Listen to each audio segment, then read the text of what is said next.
Okay, now it is 5 p.m. London time. Welcome, everyone. This is the Center for Geopolitics at Cambridge University, and our event this evening is Geopolitics in Georgia, the impacts of the recent election. Thank you all for joining us. So, a little bit of housekeeping. The chat function for this event is disabled, but the Q&A is open. Feel free to put your questions in there throughout the talk this evening, and we'll be very happy to answer them later on in the discussion. For more about the Center for Geopolitics, please do follow us on X, LinkedIn, or Facebook. We're at CAM Geopolitics.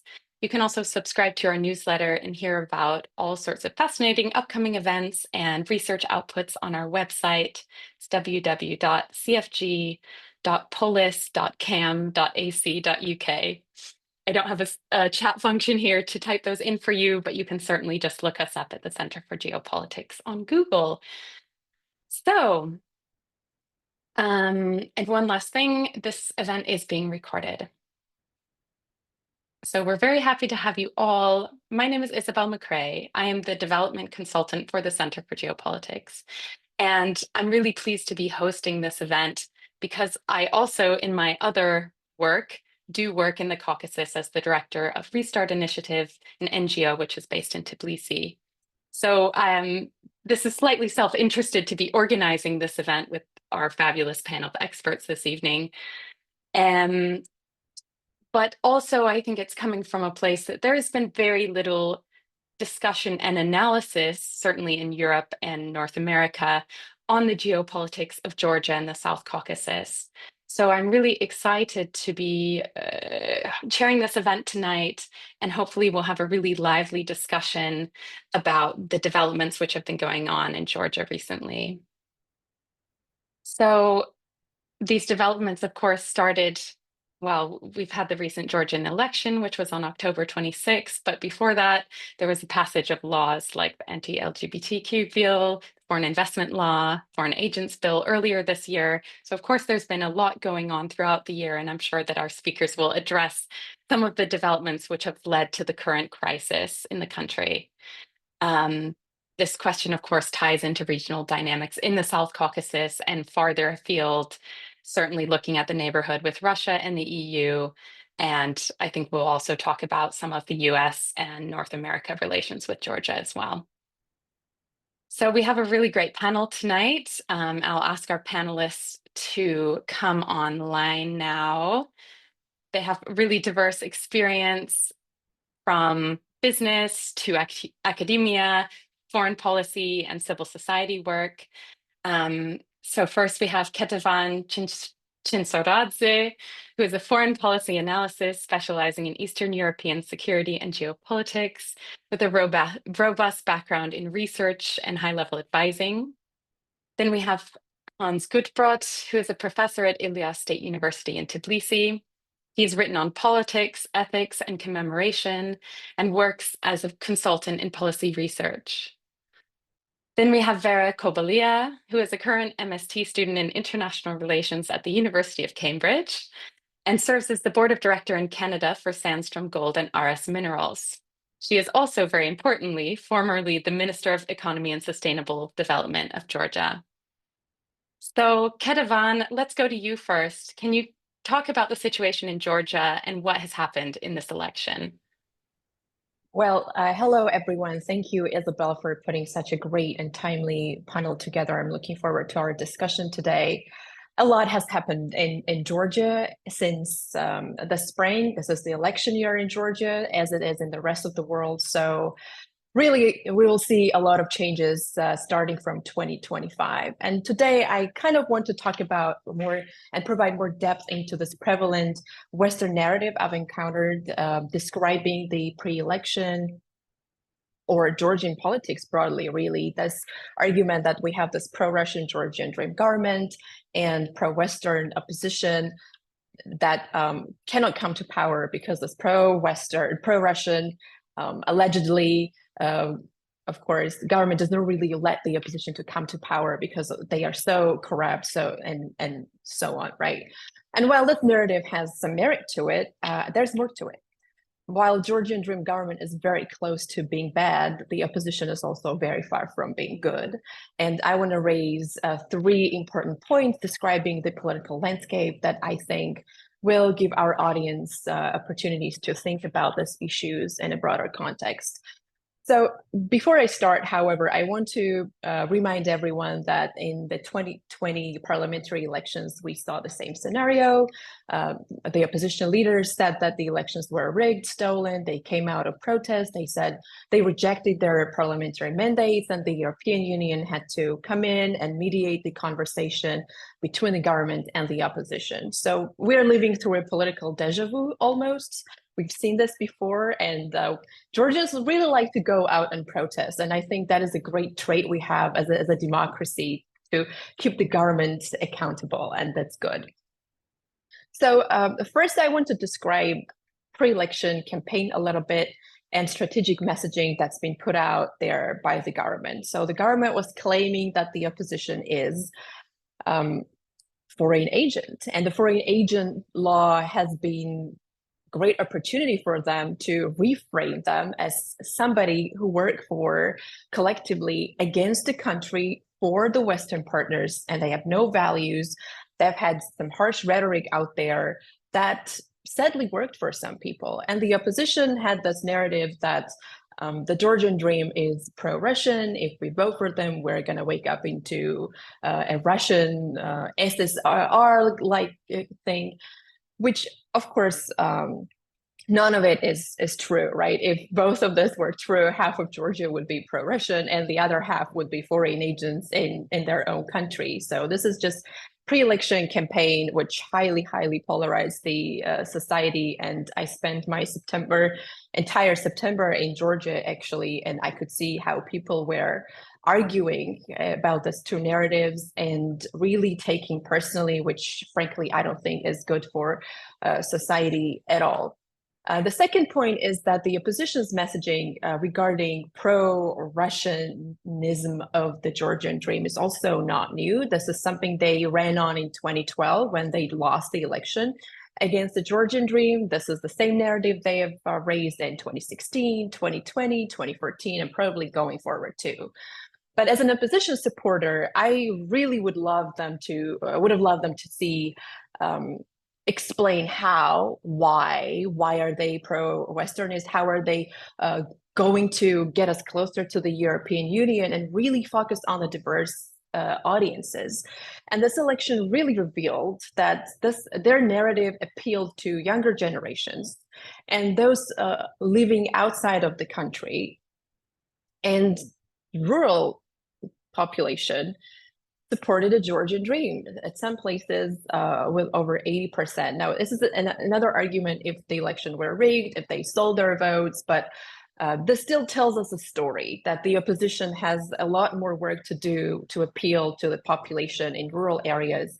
And this is very similar to the United States, where I currently live, right? There's this big urban areas, which are blue pockets around the country. And then you have the rest of the population where more rural Americans live, they are Republican, right? So this is not a different scenario in Georgia's case either. So the opposition has to work on their audience because the simply pro-Russian narrative did not work for those people whose kitchen table conversations don't really focus on the European Union membership or NATO. They really care about sustenance, food, and the opposition needs to do better work with appealing to those kind of audiences to speak their own language.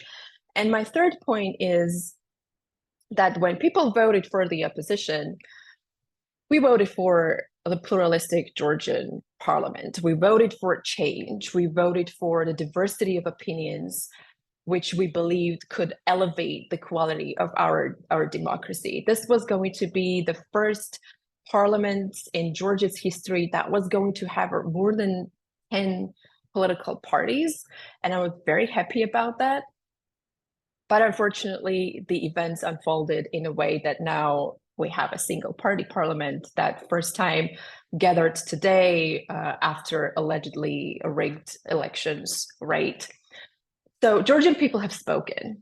We already notify the world and each other that we want a diversity of opinion. And I think this is something that's an unstoppable wave. We are going to see Georgian people demanding more representation going forward, which is a good thing because we have the 2025 local elections coming up. And this election results with the opposition leading the polls in major cities like Tbilisi, Batumi, Kutaisi, or Stavi really shows that there's a real chance there to have a mayor that is not representing the Georgian dream. And I really hope the opposition gathers together, puts together a compelling plan to make this happen. So these are the main things I wanted to say, and just some takeaways that the opposition needs to do more work. They need to improve collaboration with each other, have more explanations about why and how they are going to get us closer to the European Union, and appeal to the voters that don't seem to be voting for them at this moment. Well, thank you, and I'm looking forward to hearing questions. Thank you. Thank you for your comments, Lera. Sorry, Ketevan. That's really interesting. It's an interesting start for us. Hans, I'd like to go to you now. The last time you and I spoke, there were already significant protests going on in Tbilisi. That was in the summer. There were attacks on opposition figures. I'd like to hear your perspective. You're based in Tbilisi at Ilia State University. What's going on? What's the mood? Yeah, I have to say it causes me almost physical pain when I hear the word the opposition, which I think is helps to fundamentally mischaracterize the situation in Georgia. Because we're not talking about a single entity. We're talking about four different groupings with really, really very, very different characteristics. And we're not going to get our analysis right if we lump them into a single group. I have to say it also, and I've written about this before, but I really do think it distinguishes analysis that tries to get at the granularity of it versus one that lumps a lot of things together. I also think one of the things that has led us where we are right now is a paradigm of polarization, which beloved by diplomats, which allowed them to portray what was going on. And sorry, I have to disagree with my previous speaker, and maybe that makes it more lively for the listeners. That allows them to map something that's a Brexit-like situation or a US-like situation where there are actual cleavages on key issues that run very deep, like abortion, like the role of immigration. And in Georgia, and I can say this with a degree of authority, I think, since I've overseen a lot of opinion research in Georgia over the years and have helped set up some of the main efforts, these cleavages don't exist in quite that manner. And so I think one needs to be incredibly careful about transposing something that's a process of refeudalization of a small group of people grabbing power, all the institutions, and a lot of the resources, as opposed to what goes on right now in, again, actually polarized places with cleavage issues. Now, let me zoom out a little bit and talk about what the big picture is. What we've been seeing in Georgia is best described as a coup. It's an unlawful seizure of power in which over time all sorts of institutions were brought under direct control. This has been going on especially since 2021.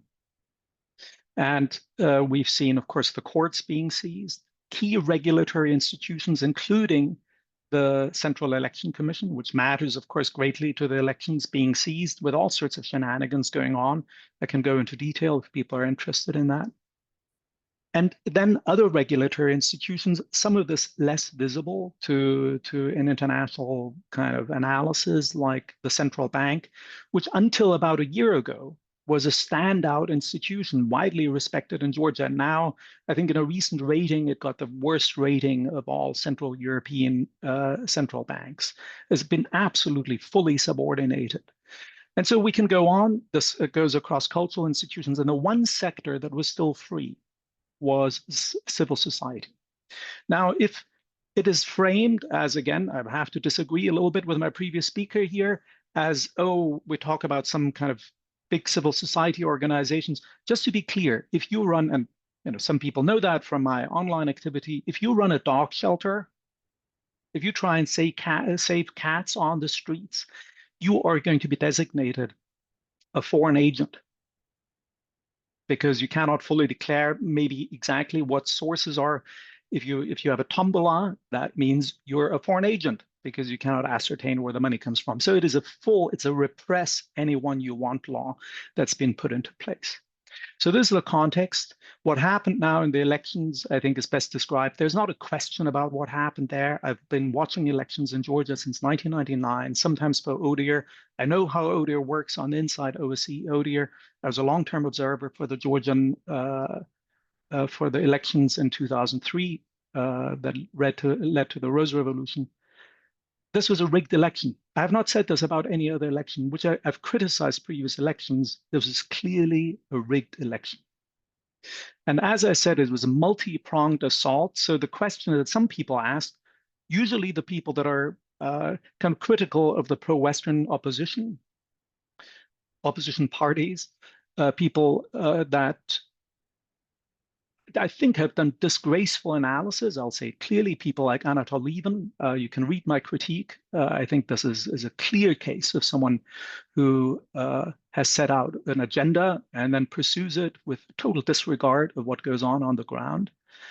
But these people have demanded, kind of said, well, there's no single smoking gun. Well, there isn't a single smoking gun because there are a dozen daggers. It was done in multiple different ways. And I can walk you through how exactly it was highly orchestrated. We know when this started. And we can tell you kind of how there's a strong picture of evidence that comes together that this did not reflect the will of the Georgian people. And to the extent that about 40% of the voters were probably legitimately mobilized, legitimately, even some of that was achieved through a highly, highly divisive campaign that does incredible long-term damage to Georgia's prospects. So the idea that kind of there is going to be a return there, I'm not sure.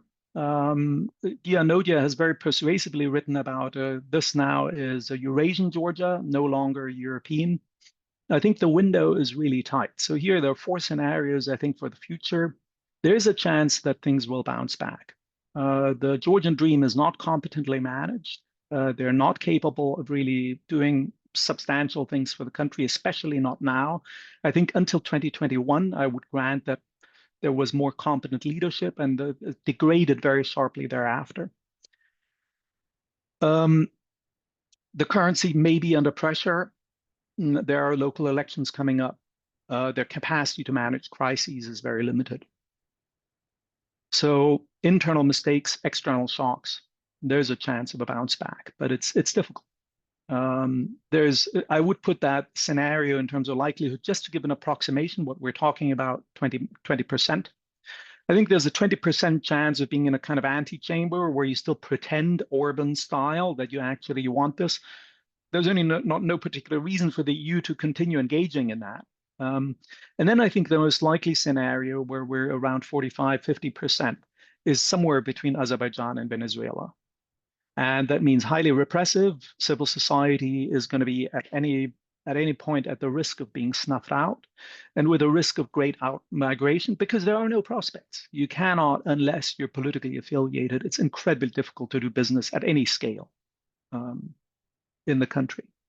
And I've already seen this all around, that people actually leave. So this would be more the Venezuela scenario. And that puts Georgia in potentially a very dangerous place for its statehood, and it's kind of in the way that it can provide for its own young people that want something different.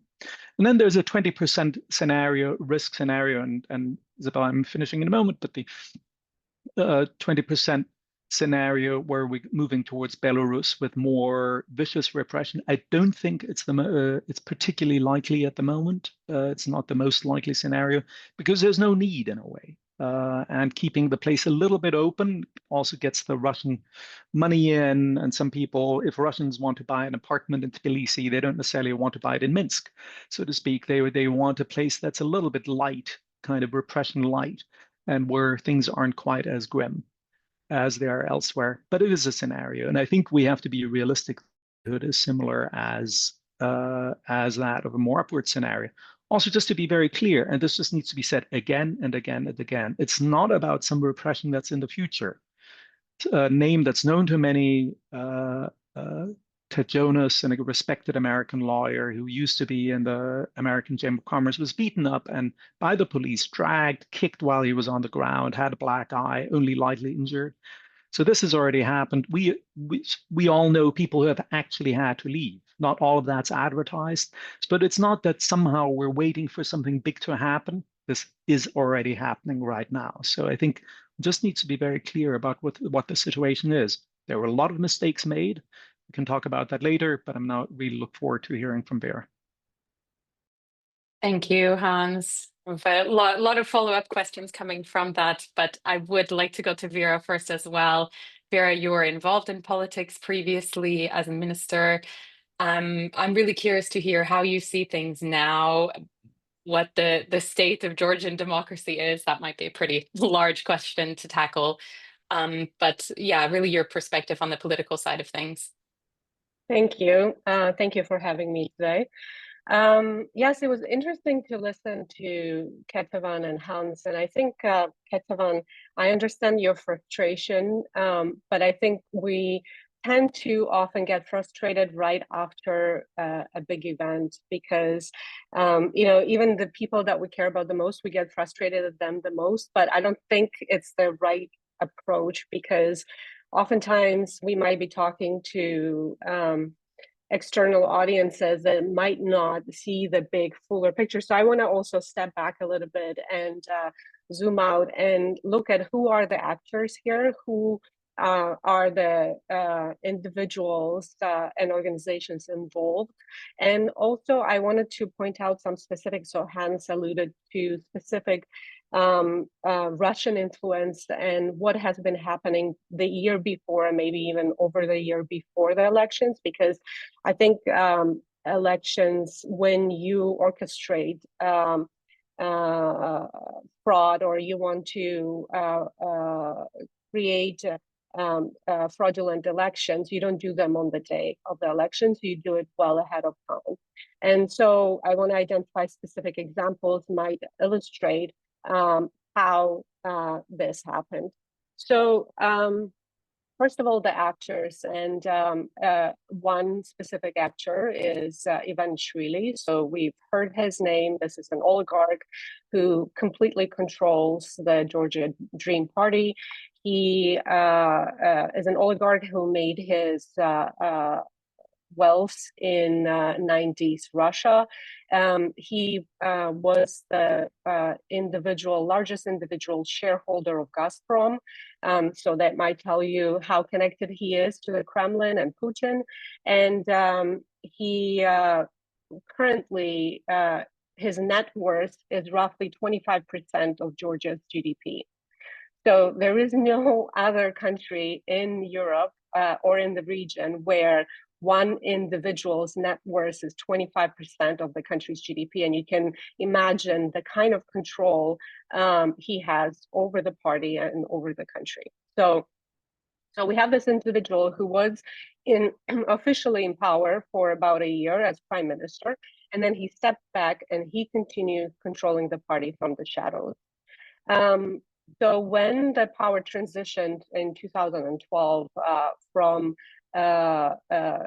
in democratic elections to the Georgian Dream, they did something very clever where externally a lot of the agencies and the ministries were continuing the same message and the rhetoric that the previous government had. And so, for example, the deputies at my ministry that were working on DCFTA, for example, a deep and comprehensive free trade agreement with the European Union, continued working on it. One of the deputies was promoted to become foreign minister of Georgia. And so the rhetoric towards the European Union and towards the external actors remained the same, where the picture internally started changing very rapidly. And so if you were an actor outside of Georgia, you were seeing one picture. And if you were an actor on the inside, all of a sudden you were noticing how the judicial system and how the institutions were being changed. And so then we come to 2022, Russia's full-scale invasion of Ukraine, and all of a sudden, all masks were off. And what the Georgian society realized on the day and after the invasion of Ukraine was that their country, their government, doesn't support and doesn't stand on the same ideas as the society does. And and once those masks were off, we started seeing very kind of open support towards, let's have this peaceful relationship with Russia and let's stay away from the party of war, which was a new wording, a new rhetoric towards the Western countries. And here, of course, Orwell's 1984 comes to memory, where war is peace. And this was very often said in Georgia by the Georgian Dream, war is peace. And so then we get to specific examples that how the Russian interference was used and abused in Georgia. So one example is all the far-right parties that were created and supported by Russia itself, so by the Kremlin. And so if you look at Estonian Intelligence Services report in 2020, they speak extensively on the Georgian March, which is one of the parties that was specifically funded by the Kremlin. There is also Alliance of Patriots that has direct links and funding from the Kremlin. And all these parties were not only supported by the Kremlin, but were supported and given the green light by the Georgian Dream.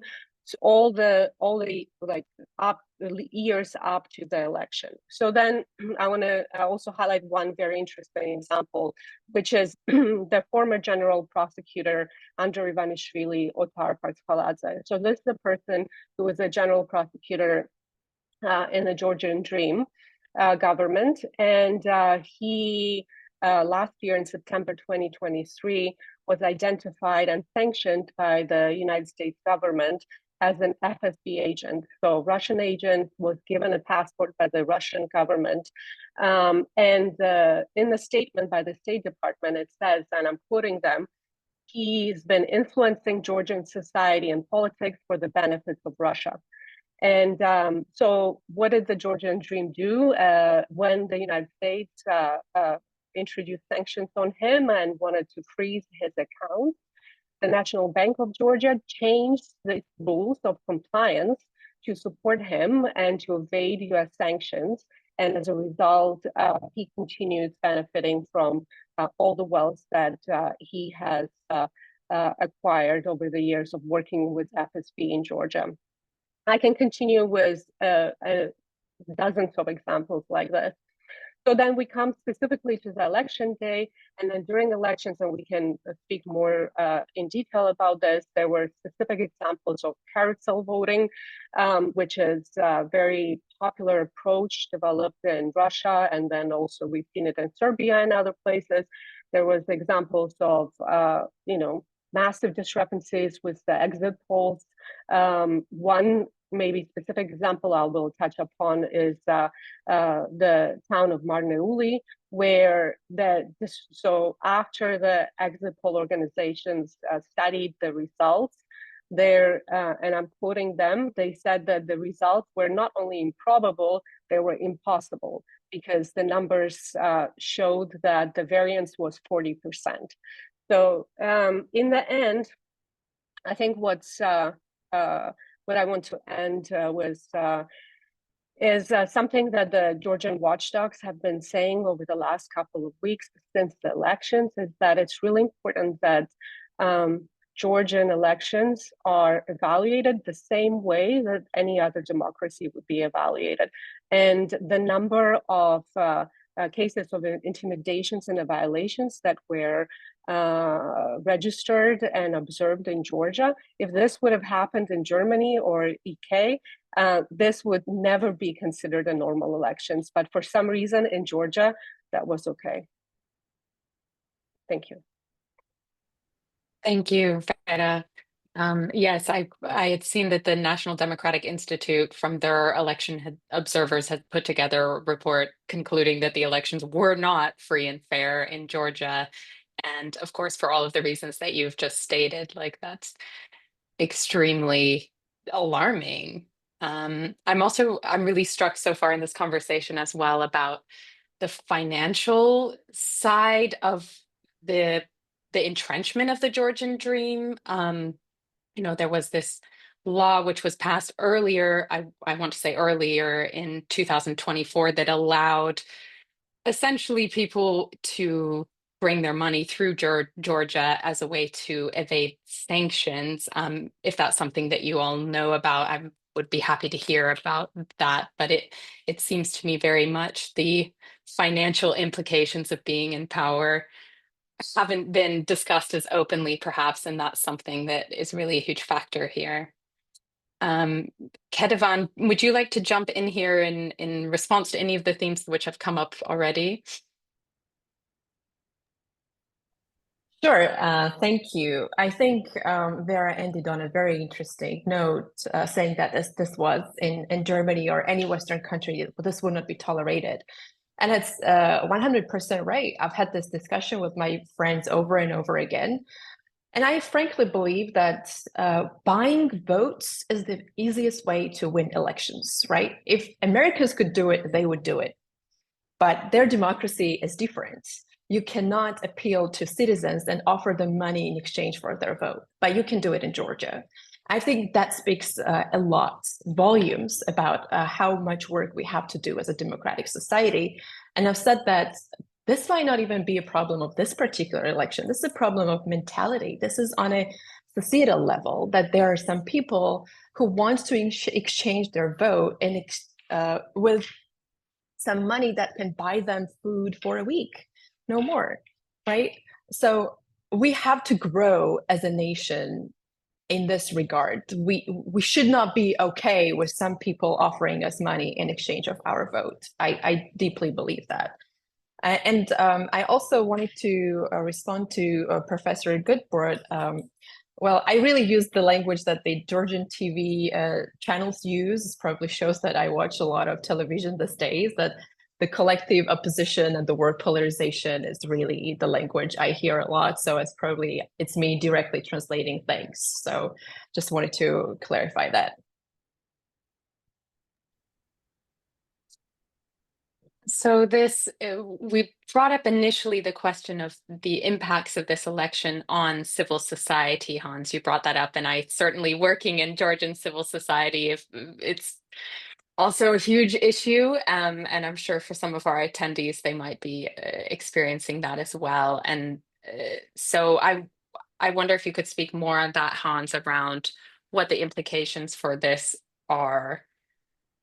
And what are people to do, really? Because the foreign agents law is pretty inescapable, and it's something which has been replicated in other neighboring countries of Russia over the last years, in Central Asia as well. Yeah. Yeah, no, those are good questions. And you also raised the question of finance and how that's entrenched. Mm-hmm. I think looking at Mr. Ivanishvili closely is very important. Those of you who read German may have seen that I put out a longer piece and analysis and describing as a kind of Macbethian figure. I think since 2021, he's had to rely more on a kind of coterie of of kind of inside business people that now make up a good chunk of the faction as well. And so the material interest in that is absolutely matters.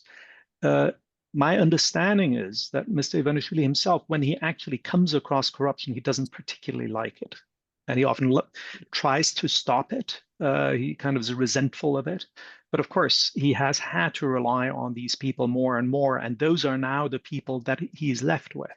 So he also never put a proper mechanism in place in order to what you would normally do, kind of use the procuracy to actually go through it with the rule of law, instead kind of using the state security service to deal with this. But the financial background to all of this is really matters. And there is some indications that the Georgian Dream may have spent more just on the call center staff just on kind of small centers where all the voters were called up, than some opposition parties had as their total budget. Oh my So gosh. these are the proportions. Now, those of you who have seen my more detailed report, I tried to develop an estimate of how much money was used for paying voters, bribing voters. My estimate is 45 million lari. That's not a lot in for other countries. For Georgia, it is a fair amount. Now, there are some strong assumptions in there. You can disagree with those assumptions, and then you arrive somewhere else. But it clearly was a major factor. I hesitate a little bit with a cultural explanation that, well, you know, the kind of, well, this shows we still have a lot of catching up to do, because that's an explanation that authoritarians typically like. I would rather say, if you want to destroy a political space, that is absolutely possible. Now, Georgia is not the only example of that. We've seen that in other democracies also. And in fact, I mean, one of the people that stands at the beginning of a particular divisive style of campaigning in Georgia in 2018 was a consultant who had previously worked in Israel, who many people say it has done a lot of damage to Israeli democracy, because if you have a kind of winner take all, and it doesn't matter in the end what damage you do to the fabric of the country, if that's how you run elections, you can absolutely win elections, and you can absolutely tell people and convince citizens that in the end everything's dirty. You might as well sell your vote for, you know, a little bit here and a little bit. Who cares? Because you've invalidated the political space. So from my point of view, the responsibility squarely with the Georgian government. That in a time when clearly it's a difficult geopolitical time for Georgia, but what do you do? What do good leaders do in difficult times? They level with their people. They explain what's going on, and not in a naive way that you can reconcile all contradictions. That's not what I talk about. But they kind of try and give an honest argument. They strengthen institutions, and they don't run experiments or don't drive a kind of vicious style that in the end, what I've described elsewhere could be Netanyahu clever. And that, what I mean with Netanyahu clever, it might win you the next election, it might keep you in power, but at the end, you might find yourself really undermining the very existential fabric of the country. And this is what's now happening, because walking back from this disaster, and even Georgian Dream supporters recognize that this wasn't a fair election. And I think even there you see a sense of the insight sinking in of how bad this is, what's now happened. Now, coming to that, where are we going to be in the future with civil society? Just forwarding to that briefly, it remains to be seen. So my understanding is that the warnings were relatively clear that if they were to pounce on civil society before the election, there would be definite consequences. And I think now the Georgian Dream's trying to make up its mind a little bit of how far they will go. Most likely what we'll see is, and what we already are seeing, is an informalization across the sector. So people somehow cash or some other kind of arrangements, that doesn't necessarily last, as the examples of Eto Buziashvili and Sopogilaba were shown, which were suddenly raided and had their devices taken from them in a totally illegal way, also kind of coming in under false pretenses. But it's going to be very hard to be doing work in Georgia if you need to worry at any point that people will knock on your door, claim that they're from the gas company and that you have a dangerous gas leak, and then barge in and grab your mobile phone and everything that's on it. That's not an environment in which you can actually do free work. Yeah, so watch that space. In principle, the government has given itself, that's also very, very important. The government has put this label on it that some people repeat about a so-called transparency law. It is a repress anyone you want law. If you were in Georgia, anybody could come to you and say, I want information on XYZ person, including the most private information. And if you refuse to give that money, you'll be fined more than a month's salary, like this, by the person authorized by the Ministry of Justice. And now you will say, well, plainly that should stand against the Constitution. And of course it does, stands against the Georgian Constitution. It's illegal unconstitutional by that standard. But because the government has stitched up everything, including the Constitutional Court, there's no recourse. So that's where we are at the moment. Thanks, Hans. Back to you, Vera. I'd love to hear your thoughts about, well, any of the things we've just discussed, but also the business implications for this new development and the takeover of the Georgian Dream, and what do you see on the economic impact? Yeah. Hans just brought up a case that happened right before the elections, and I wanted to zero in on that because I thought it was a really important case of Eto Buziashvili. And so this is a case of researchers that work for the Atlantic Council, and they specifically research Russian disinformation and Russian campaigns in Georgia. And some of the facts that I've outlined in my earlier comments came from their research. So what happened, as Hans said, is that just 2 days before the elections, their homes were raided under pretext. So this was Georgian police, that there was a gas leak in their house. Please let us in. They entered the house. They've confiscated all their electronic equipment. And after the elections, all their accounts, bank accounts, were frozen. And when they tried to inquire why their bank accounts were frozen, they didn't really get a clear answer from anyone. So these are academics and researchers working in Georgia. And I think that was a really clear show from the Georgian Dream to tell the rest of the researchers working in Georgia that if you are researching any type of a subject that is that falls under our question mark of like our relationship with Russia, or anything that has to do with financial transactions relates to Georgian Dream, we're just going to raid your home and we're going to take your equipment, freeze your accounts, and guess what's going to be the next step.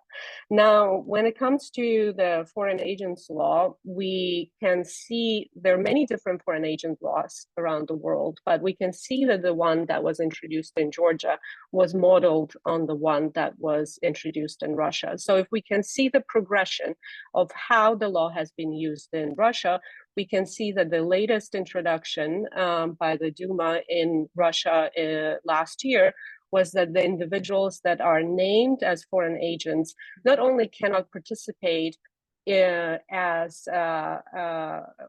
monitoring missions or so forth in the elections, they themselves cannot vote in the elections anymore in Russia. So if you are a foreign agent, basically any NGO operating in Georgia, any individual who works at the NGO named as a foreign agent is not allowed to vote in federal, let's say, or provincial or any other type of elections. So you can see what repression is and how it is slowly creeping into the lives of individuals, where your choices are either leave or face serious prosecution. So when it comes to business and how the environment, like investment environment or the economy, might change in Georgia. So Hans also mentioned earlier that there are different scenarios that we might see Georgia move towards. And I agree that there are very realistic, not realistic, but this is where we see Georgia moving towards. So the cases of, version of a Belarus, or maybe a version of less repressive, but also quite authoritarian and / repressive environment. Oftentimes, I've heard that Georgian Dream wants to have kind of a version of Serbia, but not Belarus. So there's some influence from Russia, but we are still speaking to Western institutions. I don't think that's realistic for Georgia, because Georgia, even geographically, we can see is not Serbia, and so for Russian sphere of influence, Georgia matters differently, and it plays a different role than Serbia does.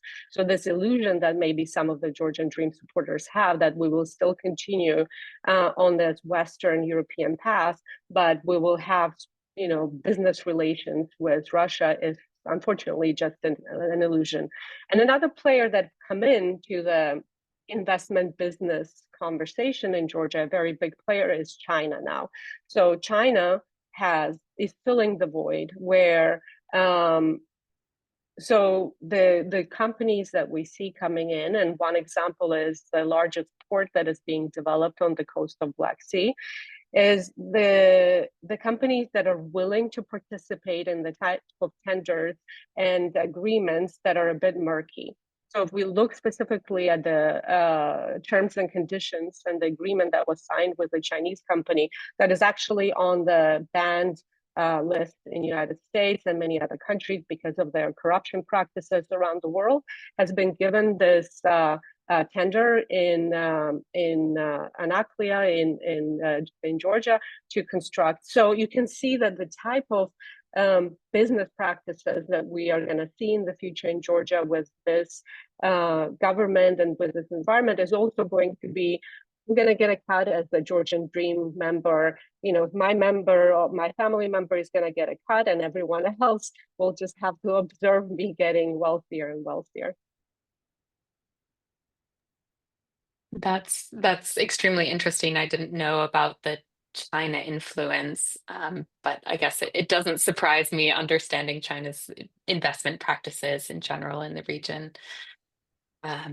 So Ketavan, you look a lot more at the geopolitical level on Black Sea security, and I'm wondering if you could talk about Georgia's relations with its other neighbors, as well as the prominent neighbor of Russia, whether that's Turkey, Armenia, Azerbaijan, and how you see the geopolitical dynamics taking shape now. Well, I think it was Hans who said that the Georgia's relations were moving towards more Eurasianism as opposed to Europeanism, and I agree with that.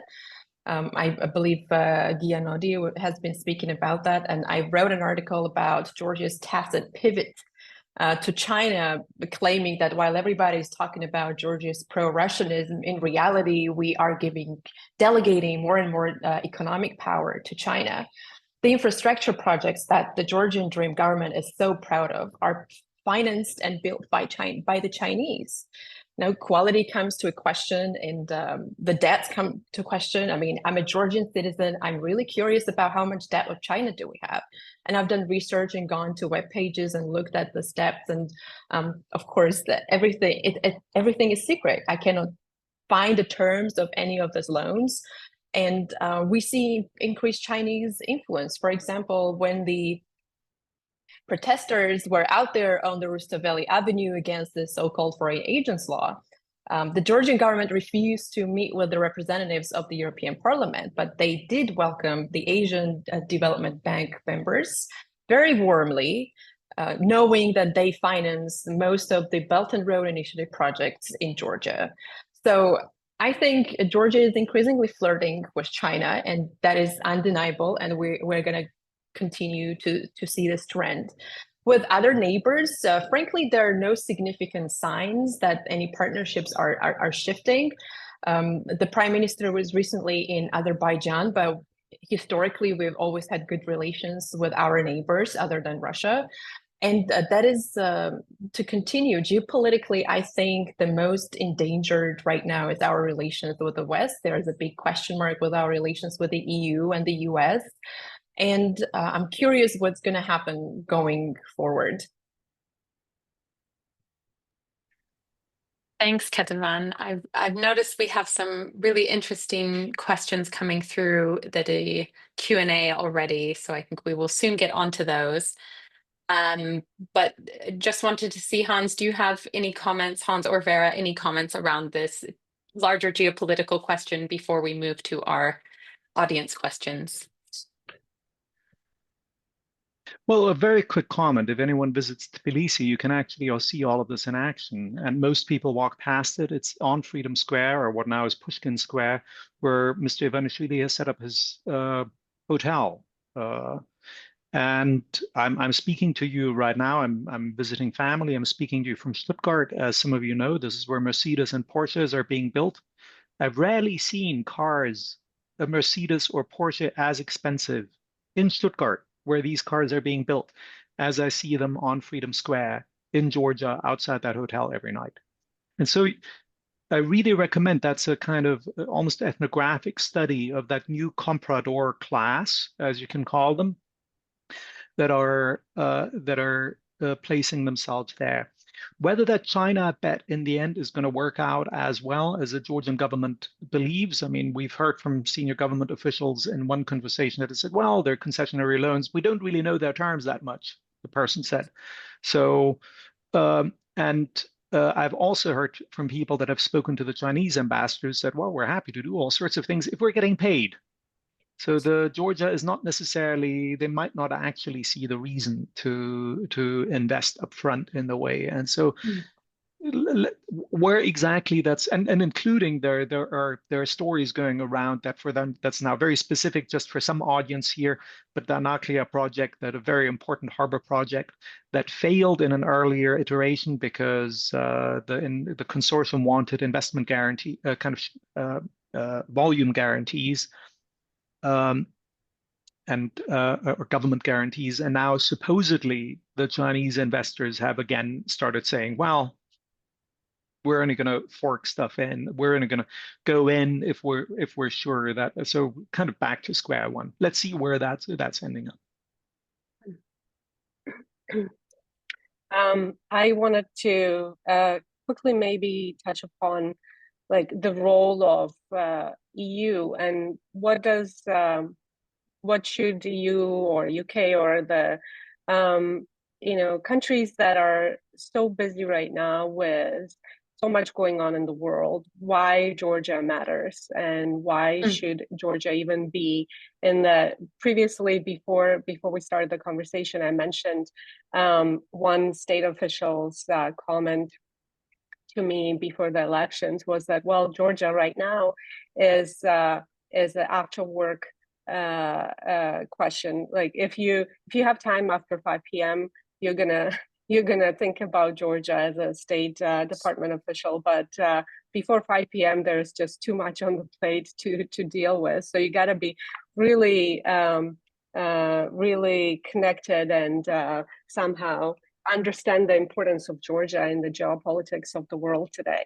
And I think to answer the question why Georgia matters, I think we can look at the reasons of why Russia invaded Georgia in 2008.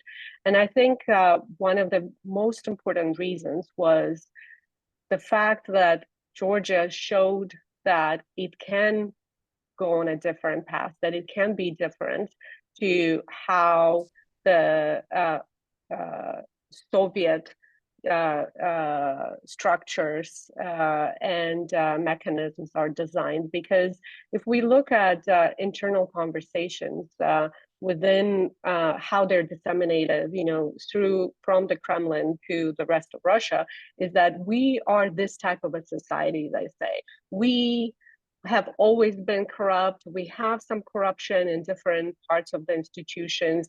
We can only have a hierarchical society where there is a Tsar sitting at the top, and the rest, everyone else, is just serves the hierarchy.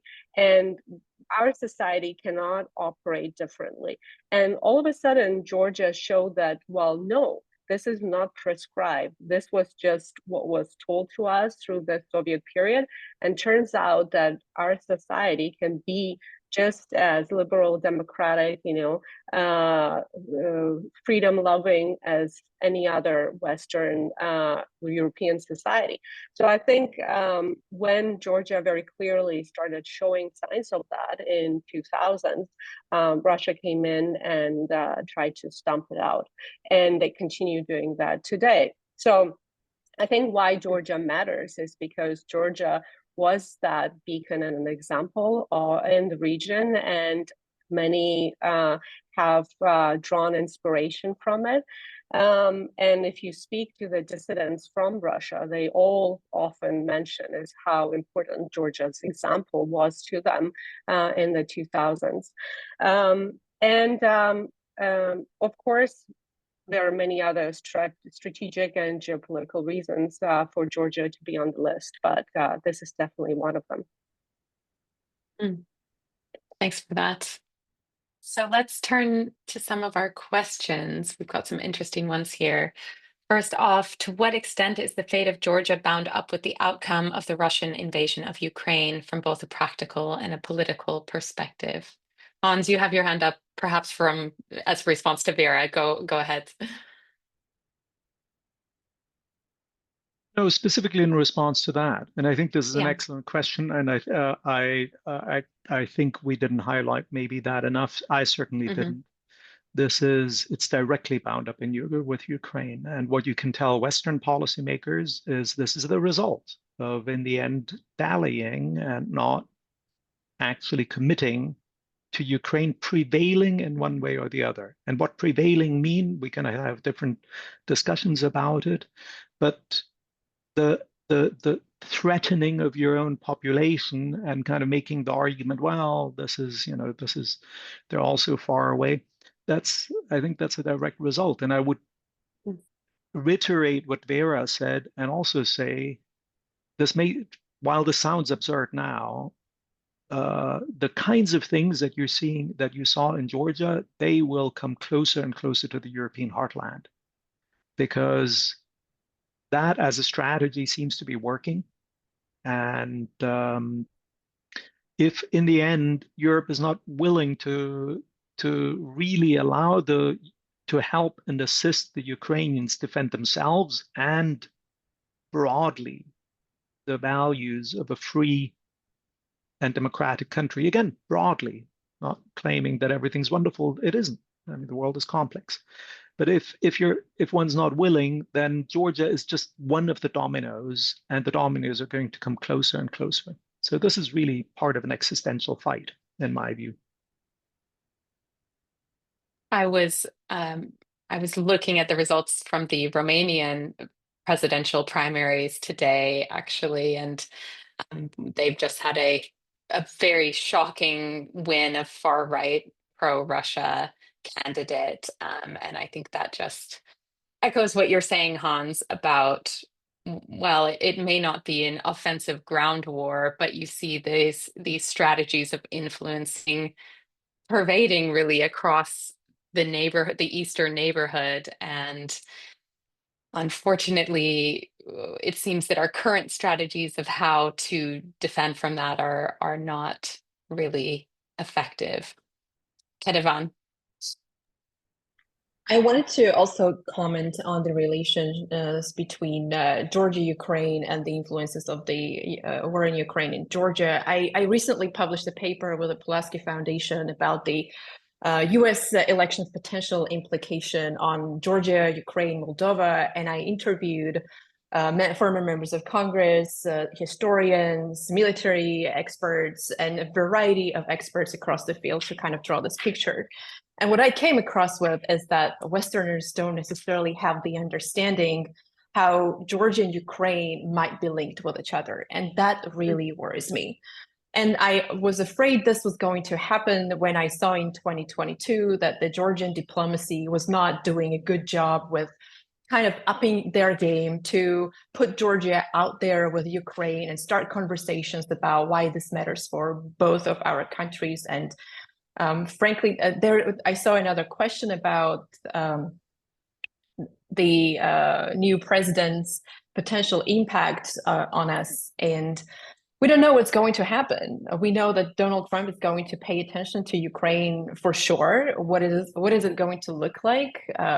I don't think anybody knows. I've spoken with Republicans, with his former NSA advisors on Russia, and he has a great record of doing or not doing things that he has said before, right?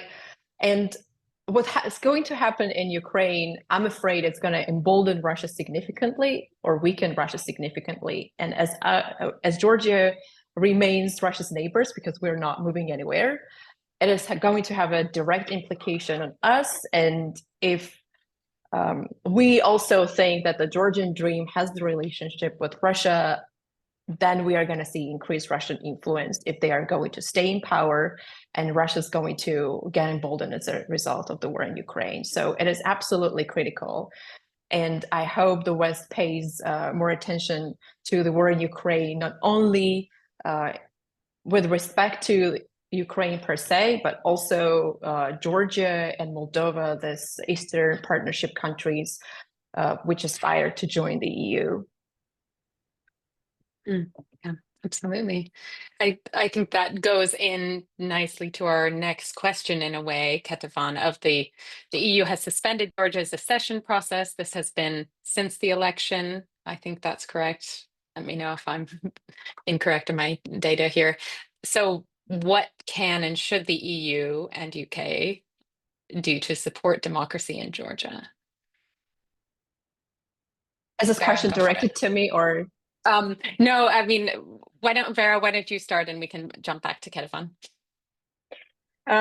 So I think two specific things that we can talk about. One is continuing to support the civil society in Georgia. And the second thing is individual sanctions. So when it comes to civil society, I think, there was discussion today about how maybe the civil society in Georgia is not as developed, that they still have a lot of room to grow. All of those things might be true, but they also don't matter because Georgia is a new democracy, a regained democracy since '91. It was, it has a very long history before the Soviet Union as well. We tend to compartmentalize it into like Soviet Union and the post-Soviet Union, but there's a long history before that as well. And so I think the civil society in Georgia is thriving. It is there. You look at women's organizations, for example. There was a women's march a couple of days ago, and the role that organization plays in supporting, for example, women that that have had challenges in their lives is enormous. And different organizations that support, for example, individuals such as Eto Bugliashvili, who has been raided, and her name is prominent. There are so many other people that we might not even hear about, and those organizations need to be there. They are operating under a lot of stress right now, and the kind of rhetoric that's coming even from the prime minister, that recently he answered to a journalist saying that, well, we're just going to ban all of you, is highlights to what kind of repressive measures they can go to if they want to. So I think continuing to support the civil society is going to be really important. And on the flip side, oftentimes we hear that, well, sanctions don't really work. Individual sanctions do work, and there's a lot of research showing that individual sanctions work. And even if individuals, such as I mentioned, Otar Farshaladze, there's also 4 judges in the High Court that oversee, so the body overseeing the Supreme Court, so the highest judges in the country that have been sanctioned by the United States for being a part of this clan, the so-called judges clan that control the judiciary. So even though they all say that, well, this doesn't matter, so what, we've been sanctioned, we're not going to travel to US or European Union, it does matter because this shows to the citizens of Georgia that the West is supportive and cares for the democratic values, and that it says what it does. So I think, and also it does matter to those individuals that want to go shopping in Europe. When they, you look at Russian oligarchs that their families live in Europe and US, they go to school in Europe and US, former Georgian Dream's prime minister's son is studying in US. So all of those individuals, they spend their corrupt wealth in US and European Union. So I think individual sanctions do really work. Yeah, I have to agree with you on this, Vera, on the individual sanctions. It's a really important tool, and one that I've looked at being used against oligarchs from other countries in the region. But certainly all of those pounds and dollars that go to be spent for residential homes in Kensington, we in the UK, in the US, in the EU actually have law on our side to investigate and sanction individuals in that way, and that can have some impact. Hans or Ketavan, would you like to speak on this question? I'll just quickly jump in and say that I'm not sure what the EU should do, but I have a feeling they're just going to sit tight and wait for the event to the protest to kind of wind down in Georgia. Christmas is coming, the New Year's is coming. So I think if there's any major change to happen, including calling this election fraudulent or actually admitting that that was a fair election, or renewing the succession process for Georgia, we are not going to see it anytime in 2024. This is probably a business in 2025 and going forward. Yeah. I could quickly add to that. Again, excellent points by my previous speakers. I do think it's very important that the EU doesn't fall over itself to somehow move into some kind of transactional relationship because somehow you need to do business with them. But what exact line the EEAS in particular takes, so Brussels takes, I think one can have different ideas about that, but really take one's time and not somehow run after them. In 2013, 12-13, Bidzina Ivanishvili told one of his advisors when he picked a fight with some EU leaders, you will see, they'll come back to us. They need us more than we need them. And he may very well succeed in that again, because some of the people in Brussels are getting weak in the knees already now. And somehow saying, well, there's not a smoking gun. Well, they need to look closely. So that's one thing. The second thing, I fully agree, again, with the points of my previous speakers in civil society. I would add one thing. A lot of the problem in the civil society space has been the projectization of a lot of work. And specifically with media, media plays an essential role. One of the reasons we know a lot of things about Otapatschaladze, or one of the reasons why we understand that apparently, I haven't seen this separately confirmed, the police chief, the family of the police chief, is doing a lot of business with a Russian oligarch, and on and on and on. All the corrupt dealings of the former prime minister is because there still are some independent journalists. Now they overcook for some people. They may be overcooking a little bit in their style, et cetera, et cetera. You can quibble here or there, but the point is it's really, really important. And there might be a fair amount of funding freed up right now. And a mistake would be to do a kind of flash in the pan where all of this burns off because you don't know how to spend it, and finding some mechanism to have a media fund so that key organizations that have been in the mix, that have been doing excellent work, know that for the next 5 years, they can just focus on really doing good work. And you can build some accountability mechanism by locating it in Riga or whatever other way you find it, or EED as a delivery mechanism or something. But really getting away from projectization and the way that some journalists and some civil society activists have been beleaguered and kind of in recent weeks and months is hard to exaggerate. So that would be great to really focus on sustaining that. That's a great recommendation, Hans. Hopefully we have some funders listening to this talk who will implement that. I completely agree that is the projectization in general of funding is makes the struggle to do good work as a nonprofit organization all that harder. So I think this conversation does lead nicely into the following question. We've touched on this a little bit already around US-Georgia relations. The attendee is asking, how do you think the outcome of the US elections will impact Georgia? And specifically, what will happen with the $95 million in USG assistance that has been promised to the government of Georgia from the US, but has been essentially in the ice box? Do you see a possibility of rapprochement given the Trump administration's approach to Ukraine and relations with Russia? I'll jump on that. The Georgian Dream is celebrating Trump's victory, though I'm not really sure why.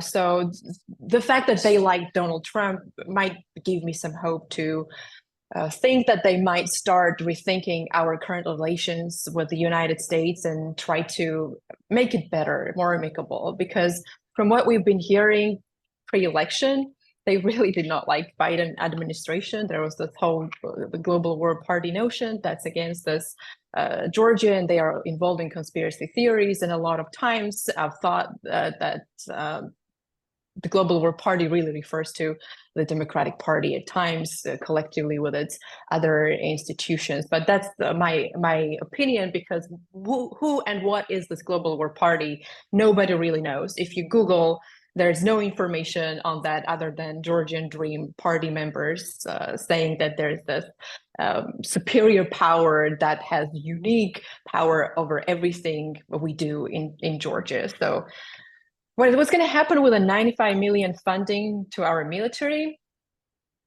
I don't know. That's been frozen. I guess that significantly depends on how Donald Trump's going to come in and how the new administration is going to restart the relationship with with Georgia. But Trump also does not have a great record of tolerating this anti-Western, anti-American rhetoric. So something is going to change. And it is too early to say what that is going to be. But from this standpoint, it looks like we might be heading to a better direction. But I'm curious about what my colleagues think here. Vera, do you have thoughts on that? Yeah.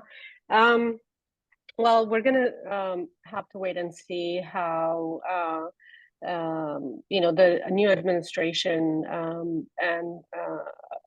is going to look like. But one news in particular was interesting was there is talk now that the Senate Foreign Relations Committee will be potentially headed by Joe Wilson, who was one of the co-authors of the Megabari Act, which was the act introduced right at the time when all the demonstrations were happening in response to the foreign agents law.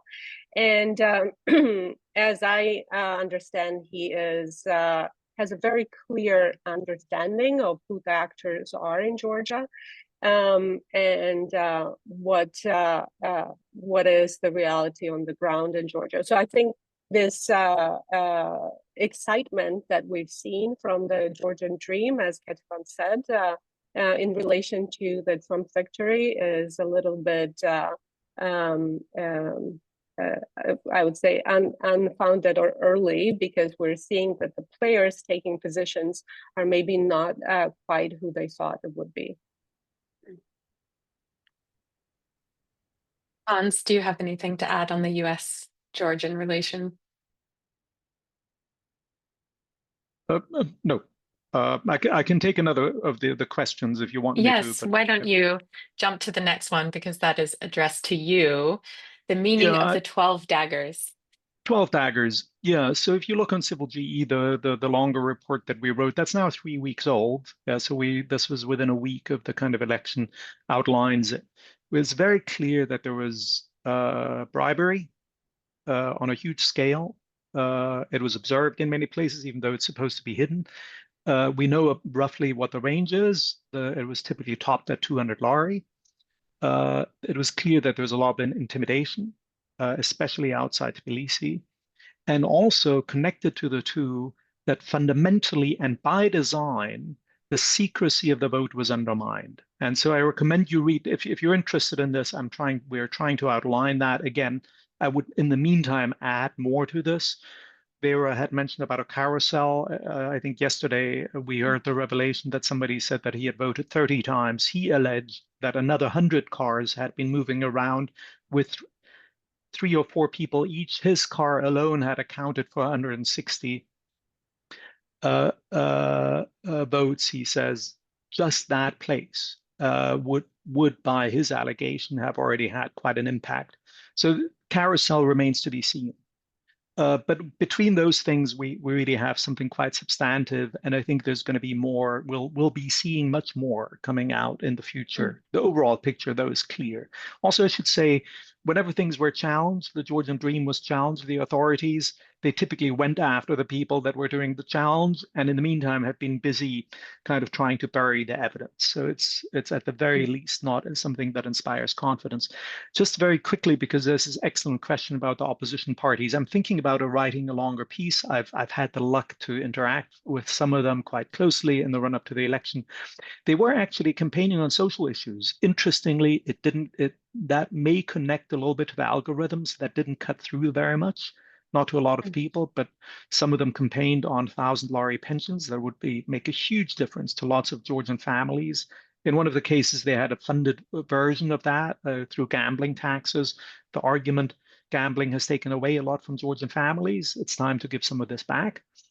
The spectrum was broadly between libertarian, which sits a bit uneasily with being pro-EU, because those are different models, and people realize there's a bit of a complicated relationship, to social democratic. We don't have a left offering that's to the left of the center left, and there's some people who say that unless this happens, the space is being taken up by some kind of neo-Stalinists, if you will. This isn't going to happen. Overall, I think the opposition parties acquitted themselves with very limited resources and a lot of pressure as well as it could. I think some of the tropes that we hear, oh, they should have gone out more to the regions, unclear whether that's true with Georgian demography, whether maybe spending more time in the suburbs might have, with very limited resources, yielded more. There's a very good discussion to be had there. There is a problem with a disparaging tone where people go, oh, yeah, well, the opposition. And if you ask Russians, they say, yeah, that was exactly in 2006, 2007, when actually we should have been doing something. It was very, very easy it's the easiest political act to kind of criticize the opposition. It's cost-free. It makes you feel you're doing some political, you dissociate yourself from people that are not faring very well. And we're still awaiting a nuanced treatment there.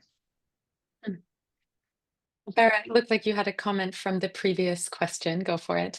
Yes, I just wanted to add to if anyone is interested into looking in what kind of tactics and approaches were used to manipulate the election results. I think one, if anyone likes reading up on statistics and statistical anomalies and voter distributions, I recommend looking up the concept of the Russian comet or Russian tail.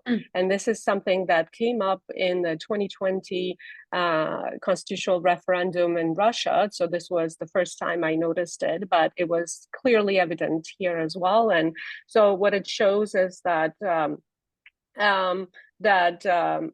structure of the voting pattern, and at the end you see kind of a tick or tail that is not typical for normal election results. And what it illustrates is that we've seen, as I mentioned in the example of Marneuli, for example, we've seen voter distributions in some of the regional towns and villages, which is abnormal or atypical to in relation to the number of people that live there, or when or how they voted. So that's one. And the second one I wanted to point out, which we always forget about, but is the diaspora vote, or how many individuals, how many Georgians live outside of Georgia, and how they were not given, many of them were not even given a chance to participate in the elections. So by the official numbers of Georgian Statistics Agency, just in 2023, around 250,000 Georgians left the country. Again, based on the Statistics Agency, it's about 1 million people that live abroad from recent immigration, but of course the numbers are much larger. So what we saw as a result, that very few voting stations were opened around the world, and we saw Georgians lining up for 6 hours and longer. So friends of mine in London were in line for 6 hours. Those in New York stood longer than 6 hours. And you can imagine how important it was for them to vote, but you can also imagine how many people just didn't even get a chance to cast their vote. Another example is where I live in Vancouver. We went through all the official procedures of registering enough, the number of individuals that live here.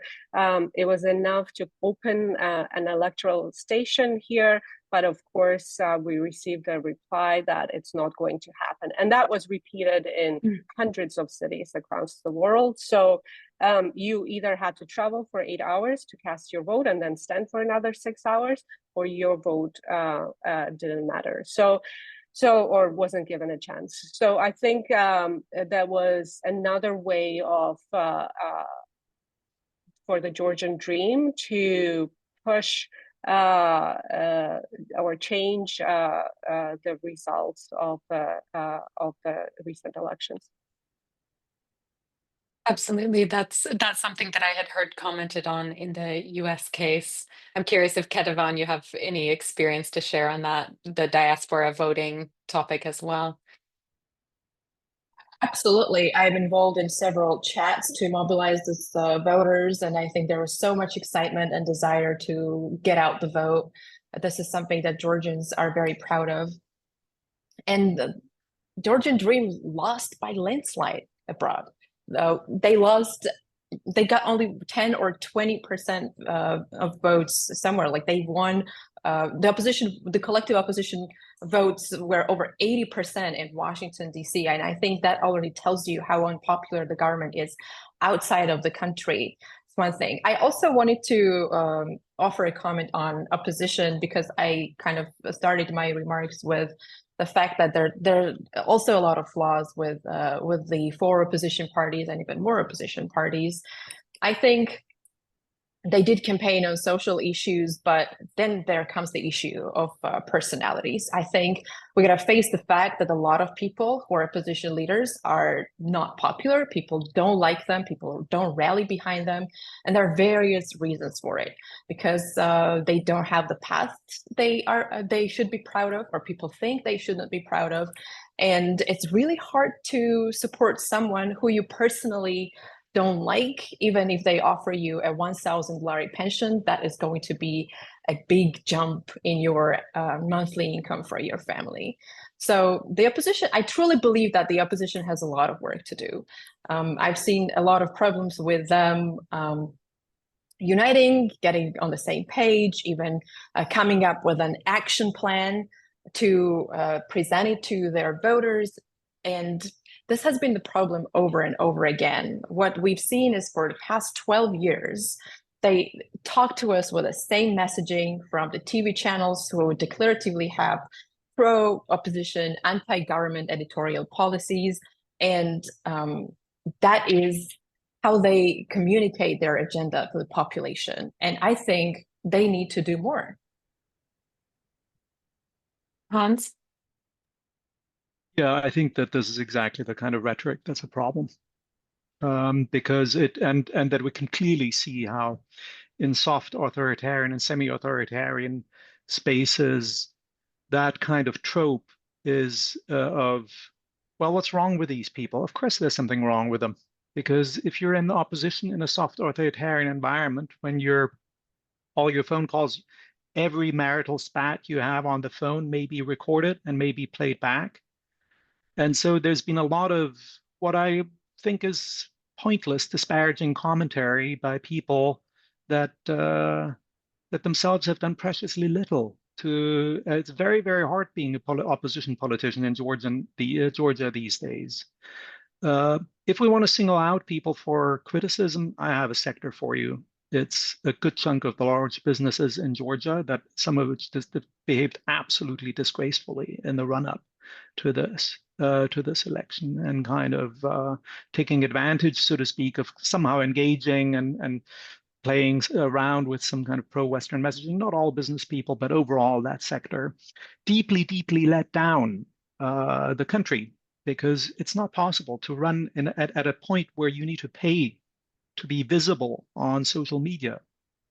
It's not possible to run a campaign without money, and it's not possible with that kind of disproportionate Anyway, there's a more nuanced treatment to be written. I would warn people not to go for kind of the one-liners when it comes to assessing how oppositions in semi-authoritarian systems are doing. Vera, do you have any comments on that?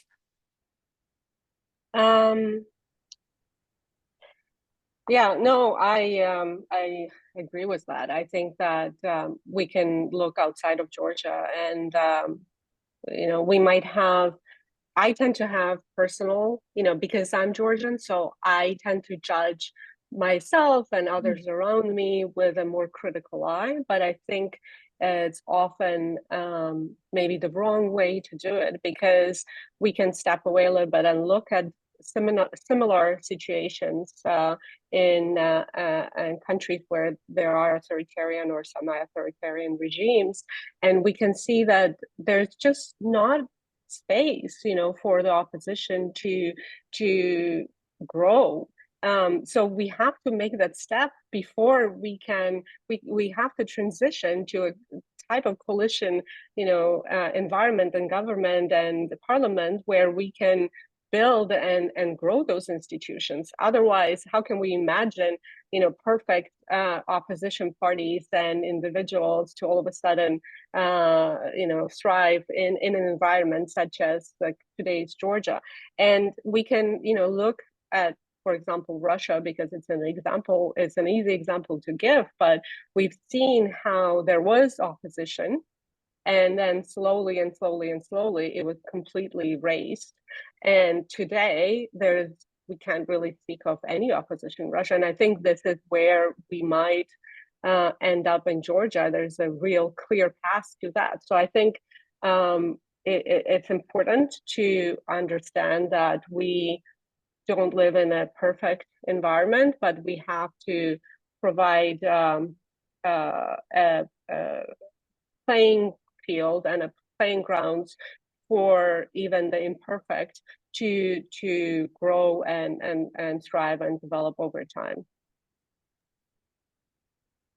Yeah, definitely. Well, we just have a couple of minutes left, so I think we're getting towards wrapping up. There is one final question perhaps someone would want to speak on very, very briefly.